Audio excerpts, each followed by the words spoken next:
The scream pierced through the morning silence somewhere beneath the earth, and Matthias York froze mid-step on the overgrown trail, his hand instinctively moving to the rifle slung across his broad shoulders.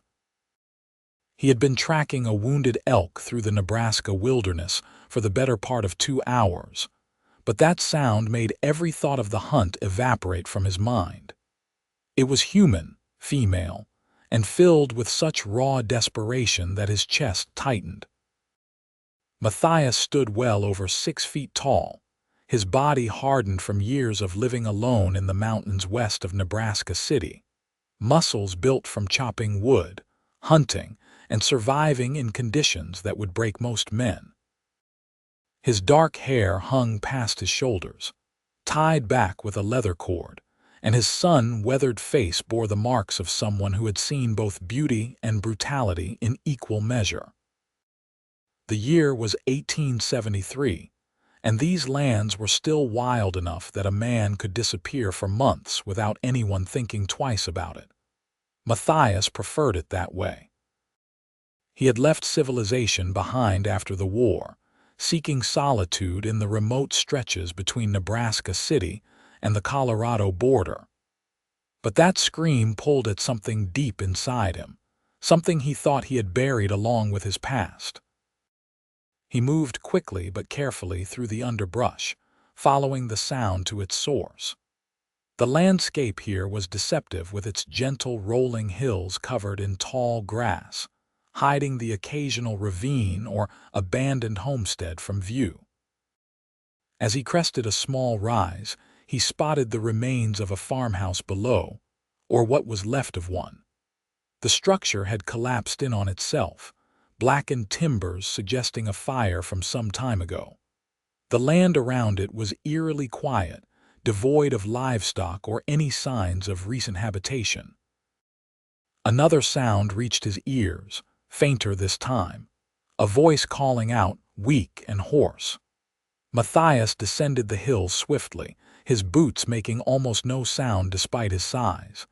Years in the wilderness had taught him to move like a shadow when necessary. As he approached the ruins, he realized the voice was coming from underground. His eyes scanned the property until he spotted it, partially hidden by overgrown weeds and fallen debris, a heavy wooden door set into a small mound of earth. A root cellar. He approached cautiously, every sense alert. In these parts, danger could come from anywhere: outlaws, hostile territories, even desperate settlers driven mad by isolation. But when he knelt beside the door and heard the voice more clearly, all caution gave way to urgency. "Please," the voice rasped, barely more than a whisper. "Please, someone, I cannot breathe, I cannot see." The door was secured with a heavy iron lock, rusted but still holding fast. Matthias pulled at it, testing its strength, and heard a whimper from below. "Who is there?" the voice called out, suddenly frightened. "Please do not hurt me, please." "I am not going to hurt you," Matthias said, his voice rough from disuse. He had not spoken to another person in nearly 3 months. "I am going to get you out. Move back from the door if you can." He heard shuffling sounds, then a faint, "I am back." Matthias stood, unslung his rifle, and examined the door more carefully. The lock was solid, but the wood around it had rotted from years of moisture and neglect. He drove the butt of his rifle against the wood once, twice, 3 times. On the 4th strike, the wood splintered. He set the rifle aside and gripped the iron handle with both hands, his powerful arms flexing as he pulled. The muscles in his shoulders bunched and strained beneath his buckskin shirt. With a groan of protesting metal and cracking wood, the door gave way, nearly coming off its hinges entirely. The smell that wafted up made him recoil, a fetid combination of decay, human waste, and stale air. But he forced himself to look down into the darkness, waiting for his eyes to adjust. A steep set of earthen steps led down into shadow, and at the bottom, he could just make out a pale shape huddled against the far wall. "I am coming down," he said, trying to keep his voice gentle despite the anger building in his chest. What kind of monster would lock someone in such a place? He descended carefully, each step seeming to take him deeper into a nightmare. The root cellar was small, no more than 8 feet square, with earthen walls and a low ceiling. Roots dangled from above, and the floor was damp. In the corner, illuminated by the shaft of daylight streaming through the open door, sat a young woman. Her condition struck him like a physical blow. She was emaciated, her dress hanging off her thin frame in filthy tatters. Her dark hair was matted and tangled, hanging past her shoulders. But it was her eyes that caught him, large and luminous in her pale face, filled with equal parts hope and terror. She held up one hand to shield them from the light, even though it was dim in the cellar. "Can you stand?" he asked, keeping his distance so as not to frighten her further. "I do not know," she whispered. "I have not stood in so long. How long have you been down here?" "I do not know that either. Days, weeks. The darkness makes time disappear." Matthias felt his jaw clench. He moved closer slowly, crouching down to her level. Now he could see her more clearly. Beneath the dirt and suffering, she was young, probably in her early 20s, with delicate features that must have been beautiful before whatever hell she had endured. Her wrists bore marks, rope burns that had scabbed over and been reopened multiple times. Her bare feet were cut and bruised. "My name is Matthias York," he said softly. "I am going to carry you out of here. Is that acceptable to you?" She stared at him for a long moment, those eyes searching his face as if trying to determine whether he was real or some fever dream conjured by her desperate mind. Finally, she nodded. "My name is Caroline," she whispered. "Caroline Anderson." "Well, Caroline Anderson, let us get you into the sunlight." He moved carefully, sliding one arm beneath her knees and the other behind her back. She weighed almost nothing, and the realization of how close to death she must be made his blood run cold. As he lifted her, she made a small sound of pain but did not cry out. Her head fell against his chest, and he could feel her trembling. The ascent up the steps was slow and careful. The last thing she needed was for him to slip and send them both tumbling back into that pit. When he finally emerged into the open air, she gasped and turned her face into his shirt, the sunlight too bright for eyes that had been in darkness for so long. "It is all right," he murmured, surprised at the gentleness in his own voice. "Take your time. Your eyes need to adjust." He carried her away from the cellar, away from the ruins of the house, to a spot beneath a large cottonwood tree where the shade was dappled and soft. There he lowered her gently to the ground, propping her against the trunk so she could sit upright. She kept her eyes closed, but her face was turned toward the warmth of the sun filtering through the leaves, and he saw tears tracking through the dirt on her cheeks. Matthias moved to his pack, which he had dropped nearby, and retrieved his waterskin and some dried meat. When he returned to her side, her eyes were open, though she still squinted in the light. "Here," he said, offering the waterskin. "Small sips only. If you drink too fast, you will be sick." Her hands shook as she reached for it, and he had to help her guide it to her lips. She drank greedily despite his warning, and he pulled it back gently. "I know you are thirsty, but you must go slow." "More," she pleaded, her voice cracking. "Please, more, in a moment. Let that settle first." He tore off a small piece of the dried meat and held it out to her. "Can you manage this?" She took it with trembling fingers and brought it to her mouth. The way she ate, carefully controlled despite obvious hunger, told him she had learned to make meager supplies last. His anger at whoever had done this to her grew hotter. "Who locked you in there?" he asked, trying to keep his tone neutral. Caroline was silent for a long moment, chewing slowly. When she finally spoke, her voice was hollow. "My uncle, Cyrus Anderson. Where is he now? Dead, I think, I hope." She took another small bite, swallowed.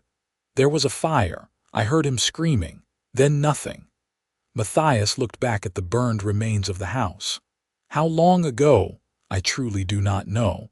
After the fire, no one came. I screamed until my voice gave out. I pounded on the door until my hands bled. Then I just waited in the dark. I thought I would die there. You are not going to die, he said firmly. Not today, not here. She looked at him then, really looked at him, taking in his size, his weathered features, the kindness in his eyes that sat strangely with his rugged appearance. Why did you come? No one ever comes out here. I was hunting. I heard you scream. I did not think I had the strength left to scream, she said quietly. I suppose desperation finds strength where there should be none. He let her have more water, then offered her another piece of meat. As she ate, he studied her more carefully. Beyond the obvious malnutrition and dehydration, she seemed to be holding together remarkably well for what she had been through.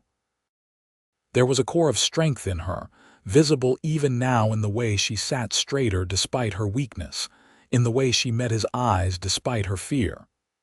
"Can you tell me what happened?" he asked. "Why would your uncle do such a thing?" Caroline was quiet for so long he thought she might not answer. Then she began to speak, her voice distant, as if telling someone else's story. "My parents died of fever 2 years ago.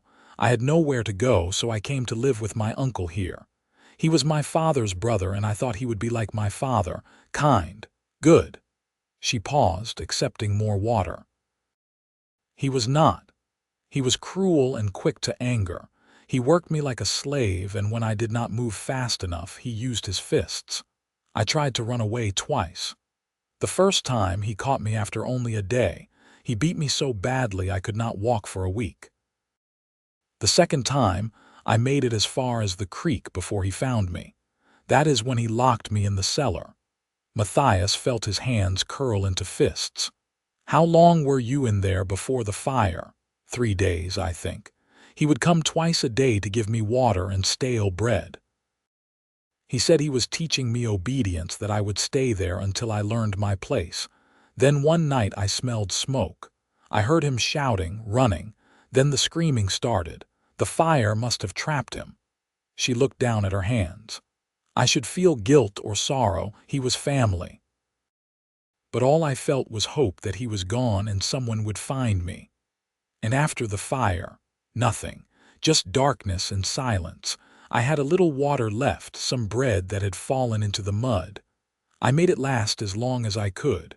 When it was gone, I licked the moisture from the walls. I ate bugs that crawled near me." Her voice dropped to barely a whisper. "I prayed for death, but I was too stubborn to die." The raw honesty of her words struck something in Matthias's chest. He had seen plenty of death and suffering in his years, had become hardened to it by necessity. But there was something about this woman, this Caroline, who had endured unimaginable cruelty and still had fire enough to survive, that moved him in ways he did not fully understand. "You are safe now," he said, and meant it. "I will not let anyone hurt you again." She looked at him with those luminous eyes, searching for truth in his words. Whatever she saw there must have satisfied her, because she nodded slightly and closed her eyes, leaning her head back against the tree. "Rest for a while," he told her. "Build your strength. When you are ready, I will take you somewhere safe." "Where?" she asked without opening her eyes. "I have nowhere to go." Matthias considered this. Taking her to Nebraska City was the obvious choice. There would be a doctor there, other people to help care for her.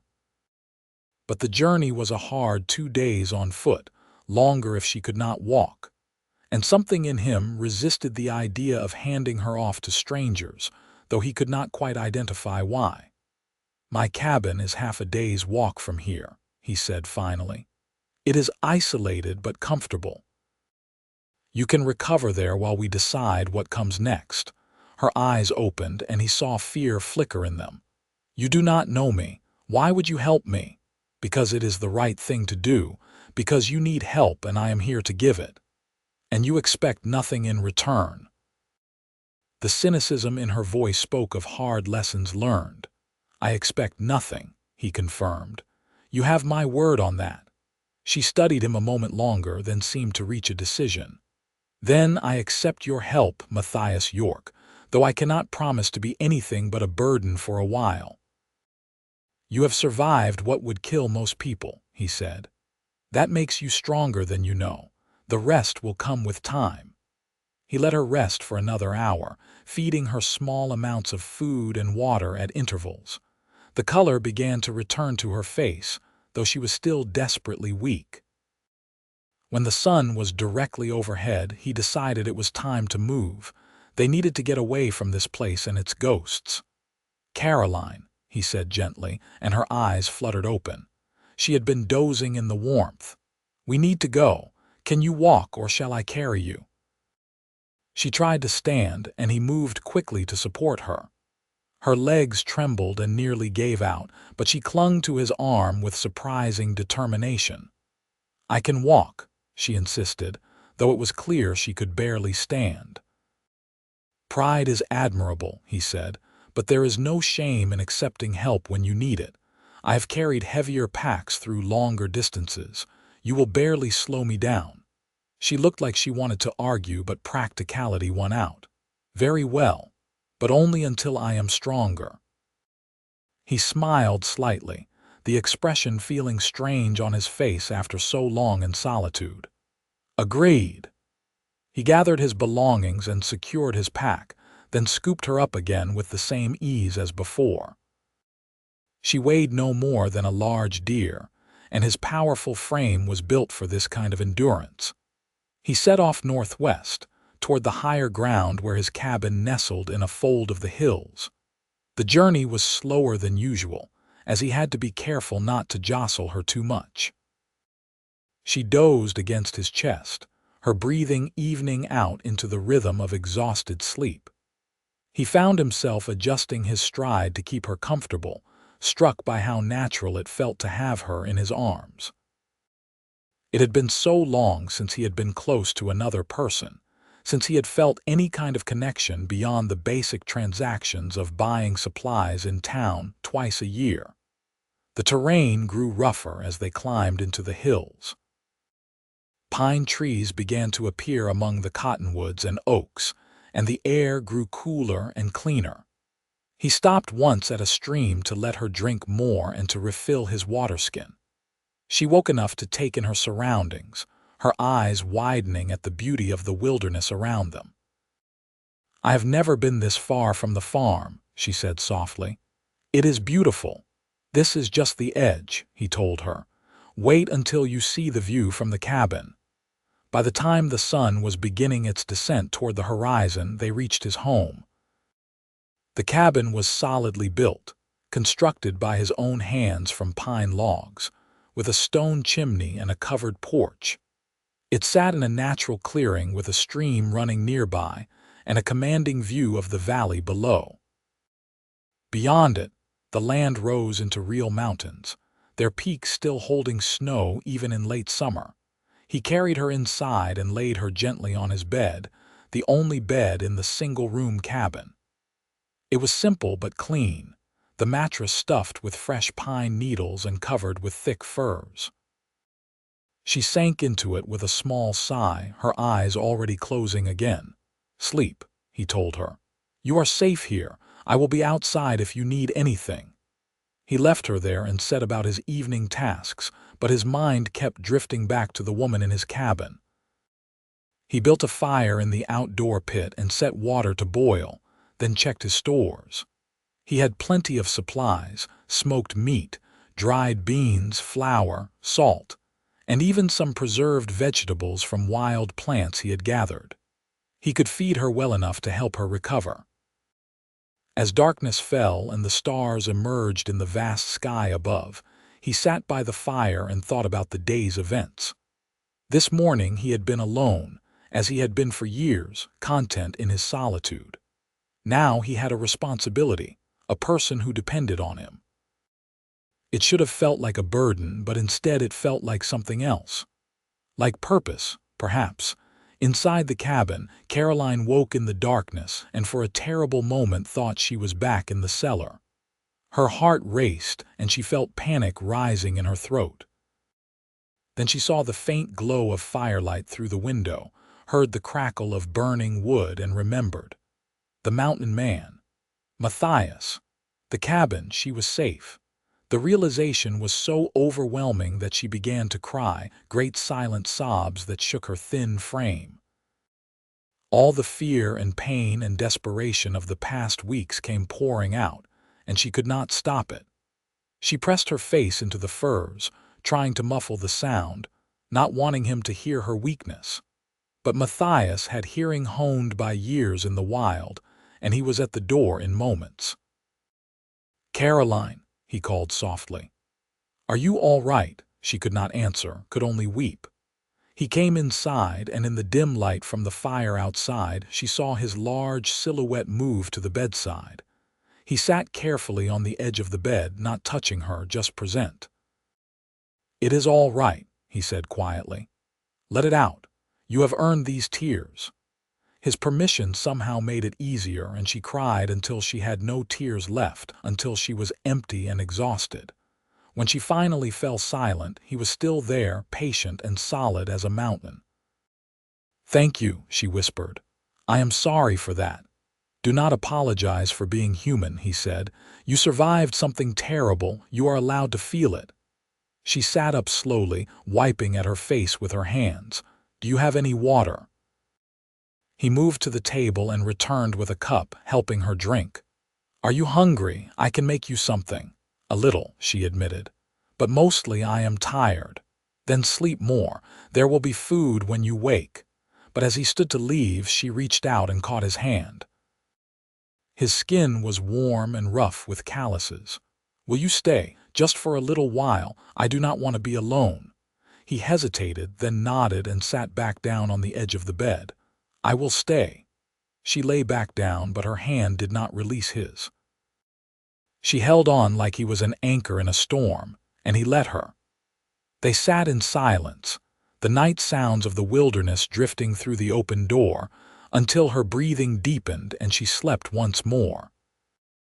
Only then did Matthias carefully extract his hand and return to the fire outside, his mind churning with unfamiliar emotions. He had lived alone by choice, had convinced himself he needed no one. But in just one day, this woman had begun to crack the walls he had built around his heart, and he found he did not mind as much as he thought he would. The next days fell into a routine. Matthias would rise with the dawn and go about his tasks, hunting and gathering, preparing food, maintaining the cabin and surrounding area. Caroline would sleep late, her body desperately trying to recover from its ordeal. When she woke, he would bring her food, simple but nourishing, and sit with her while she ate. At first she could manage only a few bites before feeling ill, but gradually her appetite returned and her strength began to build. On the third day, she asked if she could sit outside. He helped her to the porch and settled her in a chair he had built years ago, wrapping her in a blanket despite the warm afternoon. She sat in the sunlight with her face turned upward, drinking in the warmth like a flower that had been too long in shade. "Tell me about yourself," she said as he sat on the porch steps, working on repairing a leather strap. "How does a man come to live alone in the wilderness?" He was quiet for a moment, his strong hands working the leather with practiced ease. "The same way most men do, I suppose." "I wanted to escape." "From what?"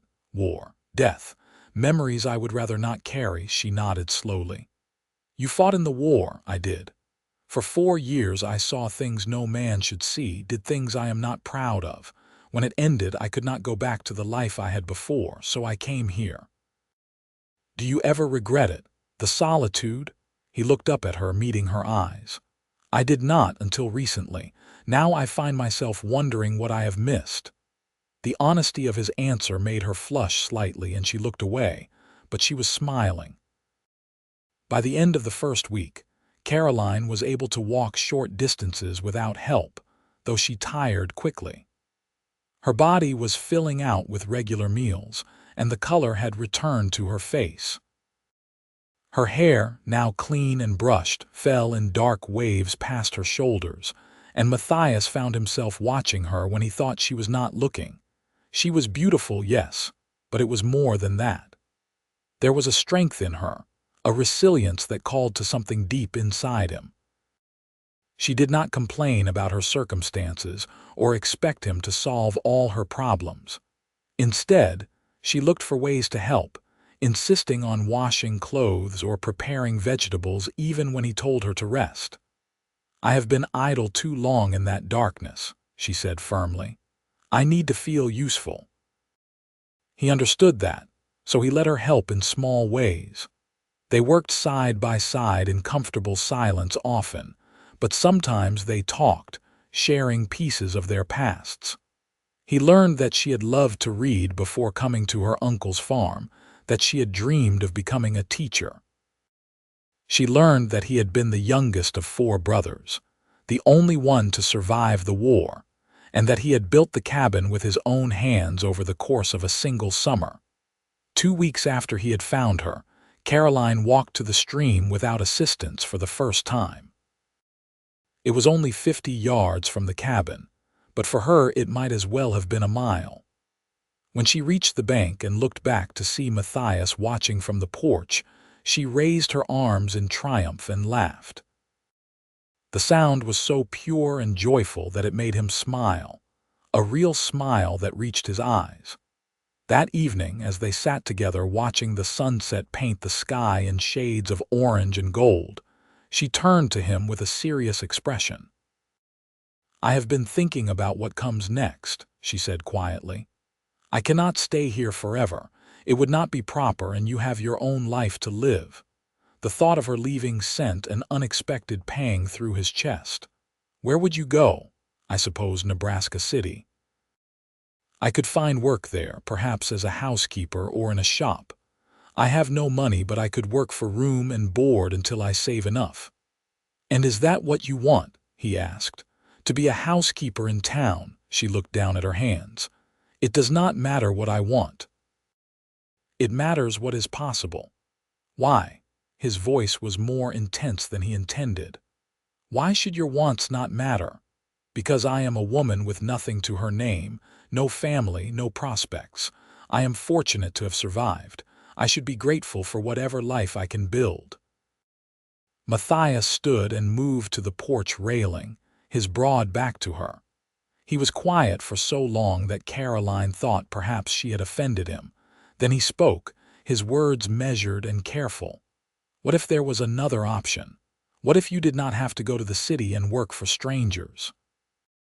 "What do you mean?" He turned to face her, and in the fading light she could see something vulnerable in his expression that had not been there before. "Stay here. With me." Her breath caught. "Matthias, I cannot just live here. People would talk, my reputation would be destroyed." "Then marry me." The words hung in the air between them, momentous and terrifying. Caroline stared at him, her heart pounding so hard she thought he must be able to hear it. "You do not mean that," she said finally. "You barely know me." "I know enough," he said, coming to kneel in front of her chair so they were at eye level. "I know you are brave and strong and kind. I know that in 2 weeks you have brought more life to this place than I have felt in years. I know that the thought of you leaving makes my chest ache in a way I cannot explain. If that is not enough to build a marriage on, I do not know what is." "But you do not love me," she whispered. "How can you ask me to marry you when you do not love me?" He reached out slowly, giving her time to pull away, and took her hand in his much larger one. "Maybe I do not know all the fancy words for it. Maybe I cannot recite poetry or make grand declarations. But I care for you, Caroline. I want to protect you and make you smile. I want to see you here when I wake up and be the last thing you see before you sleep. If that is not love, it is close enough for me."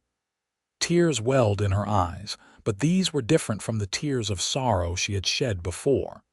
"I have nothing to bring to a marriage." No dowry, no skills beyond basic housekeeping. You could do so much better than me." "I do not want better," he said firmly. "I want you, but only if you want this too. I will not pressure you or make you feel obligated. If you truly wish to go to Nebraska City, I will take you there and make sure you are settled safely. But if there is any part of you that wants to stay, that could maybe one day care for me the way I care for you, then I am asking you to give us a chance." Caroline looked at him, really looked at him. At this strong, gentle man who had pulled her from darkness and asked for nothing in return, who treated her with respect and kindness, who listened when she spoke and valued her thoughts, who made her feel safe in a way she had never felt before. And she realized that what she felt for him was more than gratitude. Somewhere in the past 2 weeks, without her even noticing, he had become important to her, essential even. "I do want to stay," she said softly. "I want that very much. But Matthias, I need you to know that I am broken in ways I do not fully understand yet. What my uncle did to me, the darkness and fear, it changed something inside me. I have nightmares. I wake up terrified. I do not know if I will ever be truly whole again." He squeezed her hand gently. "Then we will put the pieces back together. However long it takes, I will be here. You promise?" "I promise." She took a shaky breath, then nodded. "Then yes, I will marry you." The smile that spread across his face transformed him, making him look years younger. He stood, pulling her up with him, and wrapped his arms around her carefully, as if she were something precious that might break. She leaned into his strength, feeling the solid warmth of him, the steady beat of his heart against her ear. For the first time since her parents died, she felt like she had found home. They were married 3 weeks later in Nebraska City by a circuit judge who happened to be passing through. Matthias had taken Caroline to town, letting her ride his horse while he walked alongside. It was her first time seeing the growing settlement, and her eyes were wide with wonder at the crowds and buildings. He bought her a new dress for the ceremony, simple but well made in a deep blue that brought out her eyes. She protested the expense, but he was firm. "A bride should have a new dress," he said. "Besides, I have money saved. There is little to spend it on in the mountains." The ceremony was simple, attended only by the judge and 2 witnesses pulled from the street. But when Matthias spoke his vows, his voice was strong and sure, and when he kissed her for the first time as her husband, it was gentle and reverent.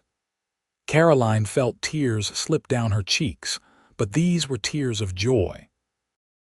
They stayed in town that night at the boarding house, Matthias insisting she deserved a proper wedding night, even if it was in a rented room. He had also bought her a nightgown, which she changed into shyly behind a screen while he waited on the other side of the room.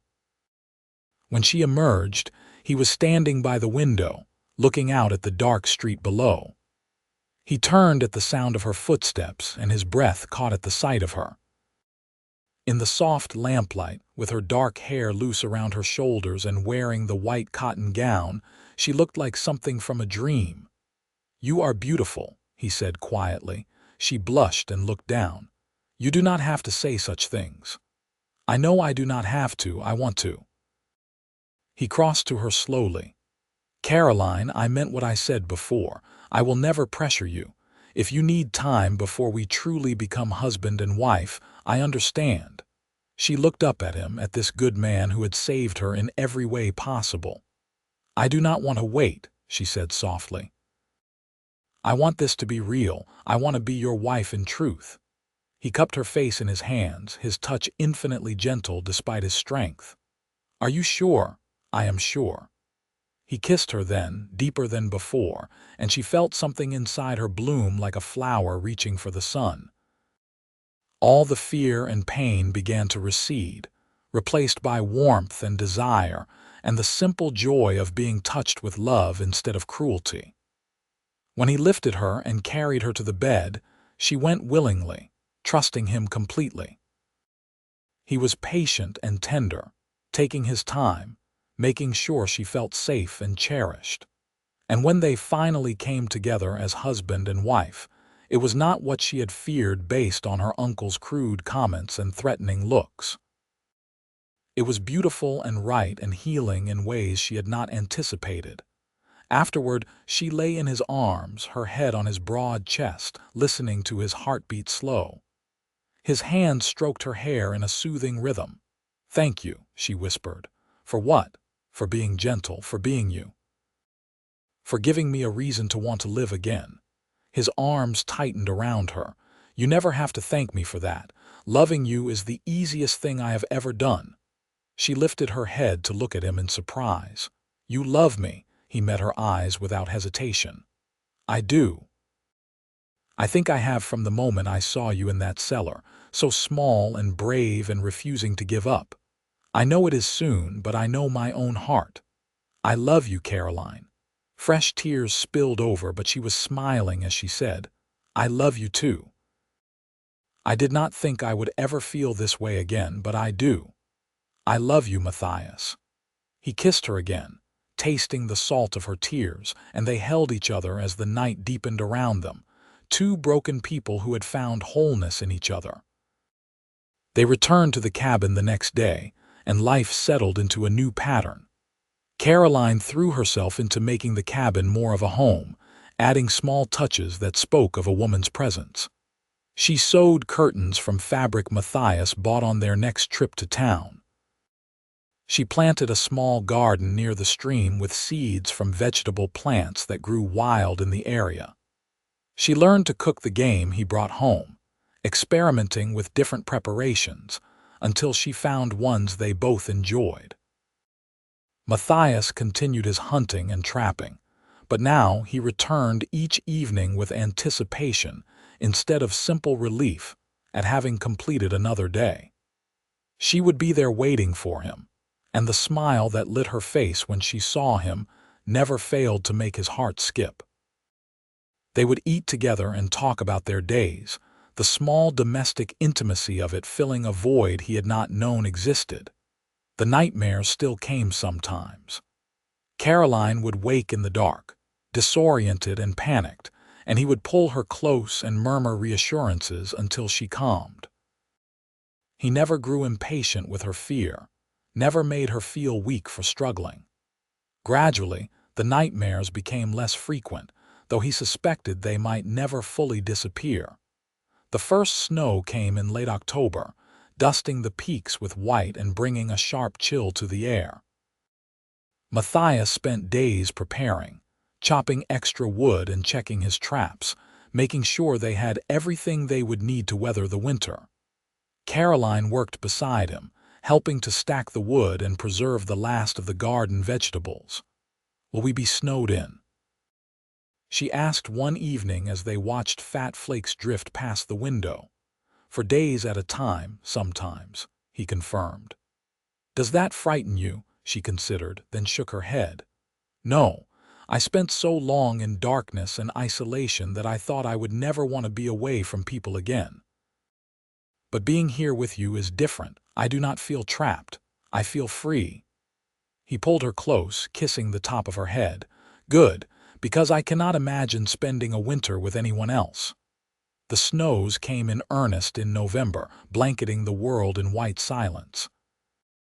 They were indeed snowed in for days at a stretch, but it was a cozy imprisonment. They read together from the small collection of books Matthias had accumulated over the years. She taught him card games her mother had shown her. He taught her to carve simple figures from wood. They made love by firelight and talked late into the night about everything and nothing. It was during one of these snowbound weeks that Caroline realized she was with child. She had suspected for a few days, but wanted to be certain before saying anything. When she was sure, she waited for the right moment to tell him. It came one evening as they sat by the fire, Matthias working on a new leather harness while Caroline mended one of his shirts. The wind howled outside, but inside was warm and peaceful. "Matthias," she said softly, "I have something to tell you." He looked up immediately, sensing something significant in her tone. "What is it?" "I am going to have a baby. We are going to have a baby." The leather fell from his hands as he stared at her, his expression unreadable. For a moment she worried that he was not pleased, but then he was across the room in 2 long strides, pulling her into his arms with uncharacteristic abandon. "Truly?" he asked, his voice thick with emotion. "You are certain?" "I am certain," she confirmed, laughing at his reaction. "Are you happy?" "Happy." He pulled back to look at her, and she saw his eyes were wet. "Caroline, I have never been happier in my life. A child, our child." He kissed her deeply, then dropped to his knees and pressed his face against her belly, which still showed no sign of the life growing within. She ran her fingers through his long hair, her own eyes filling with tears at his obvious joy. "I will take care of both of you," he said, his voice muffled against her dress. "I swear it. You and this child will never want for anything." "I know," she said softly. "I have never doubted that for a moment." Winter passed slowly, the snow piling higher and higher until it reached halfway up the cabin walls. But inside they were safe and warm and happy, preparing for the new life that would join them in the spring. Matthias became even more protective than before, insisting Caroline rest often and not overexert herself. She found his hovering both endearing and occasionally frustrating, but she loved him for caring so much. As her belly began to swell, he would place his large, calloused hands on it and talk to the baby, telling it about the world it would be born into, the mountains and forests and streams. Caroline would watch him with her heart full, amazed at how this strong, solitary man had become such a loving husband and father even before the child was born. The snows finally began to recede in March, and by April the world was coming back to life. Green shoots pushed through the mud, and the stream ran high with meltwater. Caroline's belly was round and prominent now, and she moved with the careful waddle of late pregnancy. Matthias had made a cradle over the winter, sanding the wood until it was smooth as glass and carving a pattern of pine trees along the sides. The baby came in late May on a morning when the world smelled of wildflowers and new grass. Her labor started before dawn, and Matthias was instantly alert, having slept lightly for weeks in anticipation. He had prepared as best he could, boiling water and gathering clean cloths, but he had never felt so helpless as he did watching Caroline struggle through the contractions. "I am here," he kept saying, holding her hand and wiping the sweat from her brow. "You are doing so well. I am right here." She squeezed his hand hard enough that he would have bruises later, but he did not care. He would have gladly broken every bone in his hand if it would ease her pain. The labor was long and difficult, and by midday he was starting to panic, wishing desperately for a doctor or midwife, anyone with more knowledge than he possessed.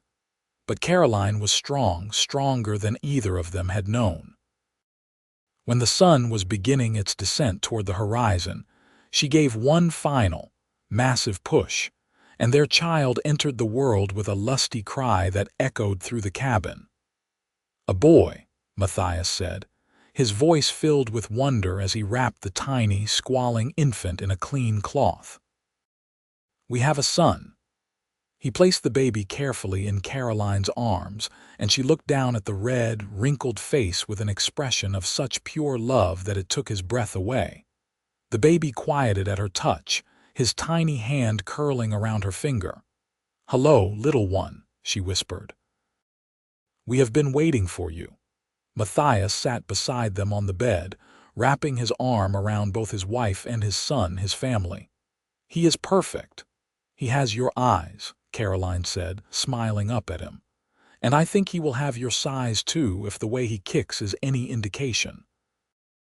They named him Matthew Thomas York, and he became the center of their world.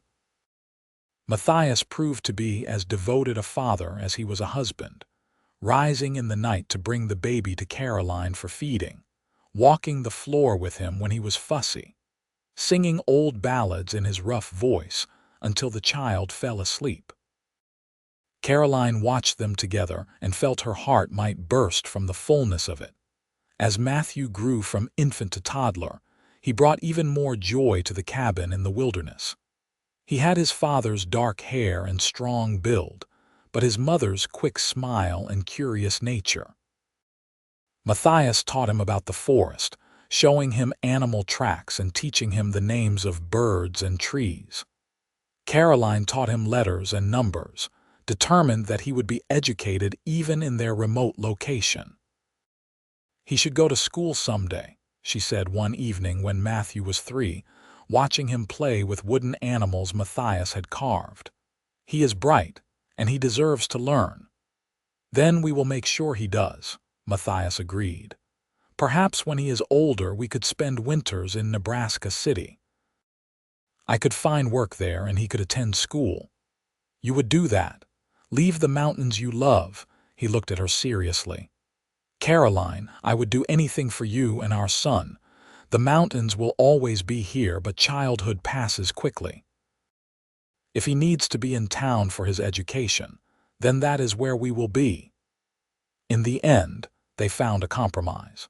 When Matthew turned 5, they made arrangements with a schoolteacher in Nebraska City, a widow named Mrs. Graham who agreed to tutor him in exchange for game and furs. They would travel to town once a month, staying for a few days while Matthew had intensive lessons, then return to the mountains. It was a good solution, and Matthew thrived under it. He loved his lessons but was always eager to return to the wilderness he considered home. By the time he was 7, he could track as well as many grown men and read better than most children twice his age. During one of their trips to Nebraska City, when Matthew was 8, Caroline discovered she was pregnant again. The news filled them both with joy, though Matthias was even more protective this time, remembering how difficult the first birth had been. Their second child, a daughter they named Clara Rose, was born in the cabin just as her brother had been. The birth was easier this time, and Caroline recovered quickly. Clara was different from her brother, smaller and more delicate, with her mother's dark eyes and a temperament that was gentle and sweet. Matthew adored his little sister from the first moment he saw her, and Matthias melted completely. "I thought I could not love anything as much as I love you and Matthew," he told Caroline, watching Clara sleep in her mother's arms. "But this little girl has stolen my heart entirely." "That is because you are a good man and a good father," Caroline said, smiling. "You have enough love for all of us and more." The years passed in a rhythm of seasons and simple joys. Matthew grew tall and strong like his father, while Clara grew into a bright, curious girl who loved books and flowers in equal measure. 2 more children followed, another son named Marcus when Clara was 3, and finally another daughter, Catherine, 2 years after that. The cabin was extended twice to accommodate the growing family, and what had once been a solitary man's rough shelter became a true home, full of life and laughter and love. The children grew up wild and free in the mountains, educated by their mother and trained in survival by their father. They were happy in a way that only children who are truly loved can be. Caroline stood on the porch one evening watching Matthias with their children. He had Matthew and Marcus on his shoulders, one on each side, while Clara held one hand and Catherine clung to his leg. They were all laughing as he pretended to be a bear, lumbering around the clearing and making growling noises. She pressed a hand to her heart, overwhelmed by the goodness of the life they had built together. He caught her eye over the children's heads and smiled, that special smile he reserved just for her, and she smiled back. 16 years had passed since the day he pulled her from the darkness of that cellar and carried her into the sunlight. 16 years since he had saved not just her life, but given her a reason to live it. She thought sometimes about the scared, broken girl she had been, locked in the dark with no hope. If someone had told her then that she would end up here, with this man and these beautiful children with a life full of love and purpose and joy, she never would have believed it. But it was real, all of it, built on the foundation of one man's kindness and the love that had grown between them. That night, after the children were finally asleep in their beds, Matthias and Caroline sat together on the porch as they had so many nights before. She leaned against his solid warmth, and he wrapped his arm around her, pulling her close. "You ever regret it?" she asked softly. "Giving up your solitude? Sometimes I watch you in the chaos of family life, and I wonder if you miss the quiet." He was silent for a moment, considering her question seriously as he always did. Then he shook his head. "No, I thought I wanted solitude, but I was just hiding from life. You brought me back to it. You and the children, you are the best parts of me. I was not truly alive before you." "I feel the same way," she said. "You saved me, Matthias, in every way a person can be saved." "Then we saved each other," he said, kissing the top of her head. "And look what we built together." They sat in comfortable silence, watching the stars emerge in the darkening sky. Somewhere in the distance, a wolf howled, and closer by, an owl called. The sounds of the wilderness that had once been foreign to Caroline now felt like home. This was where she belonged, in these mountains with this man and their family. The years continued to pass, bringing the changes that years inevitably bring. The children grew older, developing into their own people. Matthew, when he reached 18, announced his intention to become a lawman, wanting to help protect people the way his father had protected his mother. It was hard to let him go, but both Matthias and Caroline were proud of the man he had become. Clara surprised them all by showing an aptitude for medicine. After helping nurse a neighbor through a difficult illness, she expressed a desire to become a proper doctor. It was an unusual ambition for a woman, but Matthias and Caroline supported her dream, finding a way to send her to medical school back east. Marcus followed his father's path more closely, taking to the wilderness like he had been born to it.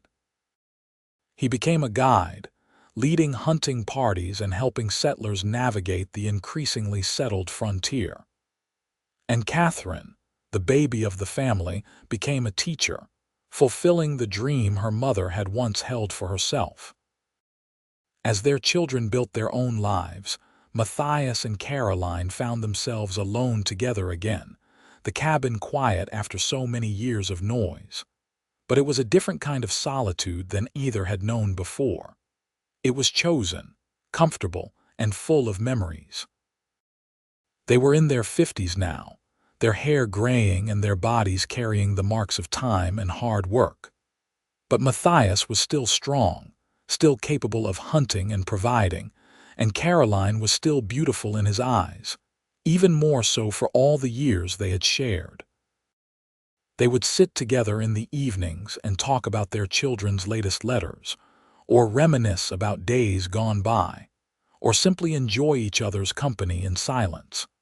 One spring day, Caroline asked Matthias to take her back to the place where they had met. They had not returned since that day 16 years ago, and she felt compelled to see it again. They made the journey slowly, taking their time. When they reached the old farm, Caroline was struck by how much it had changed. Nature had reclaimed most of it. The ruins of the house were barely visible beneath years of growth. But the root cellar was still there, though the door Matthias had broken lay rotted beside it. She stood looking down at it for a long time, and he stood beside her, holding her hand. "I cannot believe I survived that," she said quietly. "It seems like a different life, a different person." "You were always strong," he said. "I just helped you remember it." She turned to him, reaching up to touch his weathered face. "No, you did more than that." You showed me that not all men are cruel, that I could trust again, love again. You gave me a life beyond my wildest dreams. And you gave me the same, he said, covering her hand with his. I was dead inside before you, just going through the motions of living. You brought me back to life. They stood there together as the sun rose higher. Two souls who had found each other in the darkest of circumstances and built something beautiful from it. Then they turned and walked away from the cellar and the past it represented, heading back toward the home and the life they had created together. The years grew gentler after that. Their children married and gave them grandchildren, and the cabin in the mountains became a gathering place where multiple generations came together. Matthias would sit on the porch with his grandchildren climbing on him just as his own children once had, telling them stories about the old days when the West was wild and free. Caroline would watch from the doorway, her heart full, amazed still at the abundance of love in her life. Sometimes she would catch Matthias's eye, and he would wink at her, and she would be transported back to that first day when he carried her into the sunlight.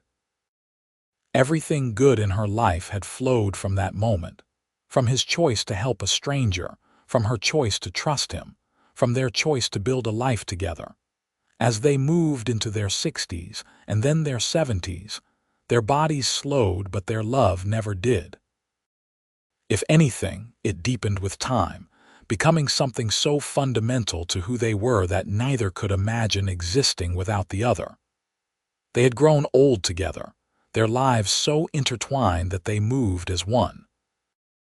One warm summer evening, when they were both in their late 70s, and the sun was setting in the same glorious colors it always had, Matthias and Caroline sat together on their porch. His arm was around her as always, and her head rested on his shoulder.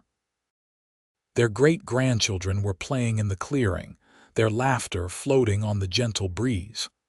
"I have been thinking," Caroline said softly, "about how strange and wonderful life is.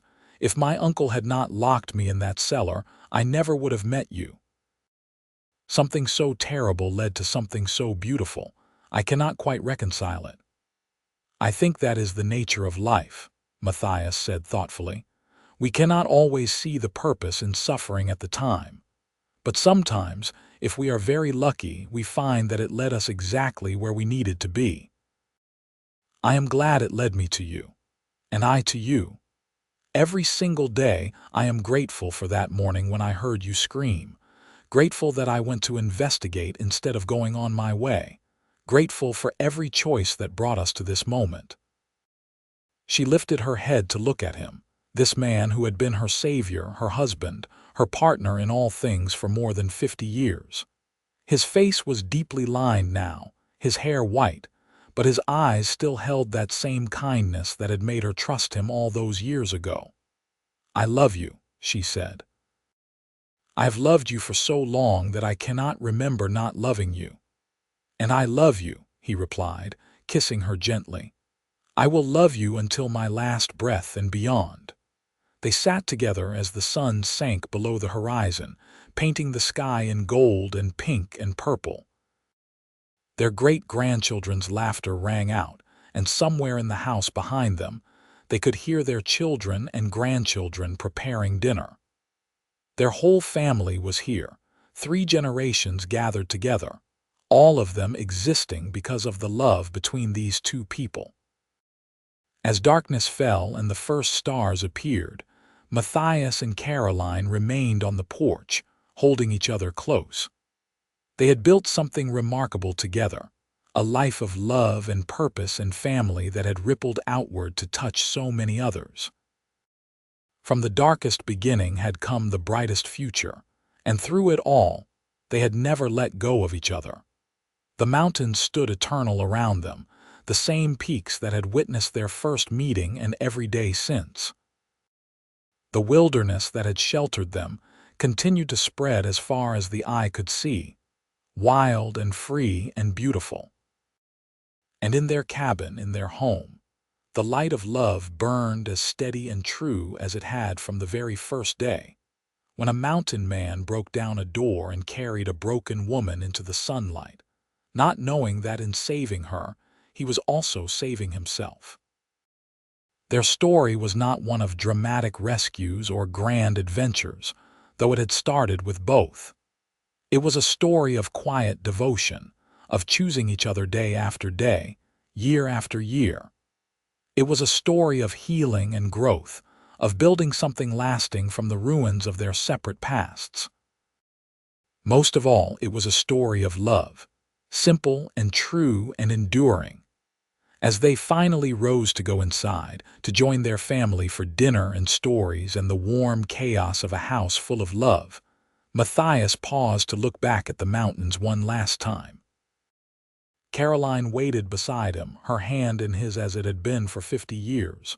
"Thank you," he said softly. "For what?" she asked. "For saying yes, for trusting me, for building this life with me, for everything." She squeezed his hand and smiled. "Thank you for asking. Thank you for carrying me into the light. Thank you for showing me what love should be." They went inside together, and the door closed behind them, sealing in the warmth and light and laughter of their family. Outside, the stars wheeled overhead in their eternal dance, and the mountains kept their silent watch. Inside, a family gathered around a table, held together by the love of two people who had found each other when both needed saving, and who had spent a lifetime being grateful for that miraculous day when their paths crossed. Years later, long after both Matthias and Caroline had passed peacefully in their sleep within days of each other, their descendants would still tell their story. They would speak of the mountain man and the woman he saved, of how their love had created a legacy that lived on in every child and grandchild and great-grandchild.